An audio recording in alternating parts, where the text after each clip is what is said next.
মার্কিন ইসরায়েলের bunker bast বোমায় এভাবেই গুড়িয়ে যায় তেহরানের প্রাণকেন্দ্রের এই কমপ্লেক্স ভবনটি।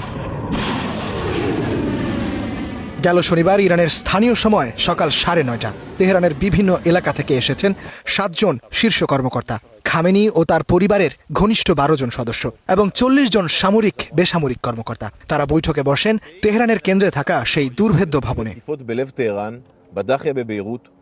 খবরটি সিআইএকে নিশ্চিত করে ইসরায়েলি গোয়েন্দা সংস্থা মোসাদ। ইরানের যুদ্ধের প্রস্তুতি ছিল যুক্তরাষ্ট্রের। পরিকল্পনা ছিল হামলাটি চালানো হবে শনিবার মধ্যরাতে। খামেনি সহ ইরানের শীর্ষ নেতাদের এক বৈঠকে পেয়ে যাবার এমন ঘটনা ছিল বরাবর হত্যায় বিশ্বাসী যুক্তরাষ্ট্র ও ইসরায়েলের কাছে এক পরম কাঙ্ক্ষিত ঘটনা। উপসাগরে থাকা মার্কিন রণতরী থেকে তেহরানের উদ্দেশ্যে উড়ে যায় একাধিক জঙ্গি বিমান। ইসরায়েলি গুপ্তচররা বহু বছর ধরে খামেনিকে অনুসরণ করছিল।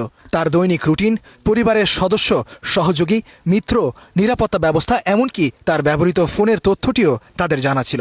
মোসাদের ছিল গোয়েন্দা এজেন্ট আর সিআইএর ছিল অত্যাধুনিক প্রযুক্তি।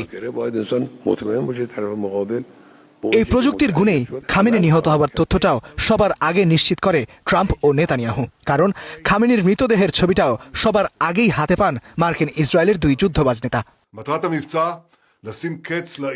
গেল প্রায় 20 বছর ধরে তেহরানের মাটিতে বসেই তথ্য পাচার করে আসছে মোসাদ।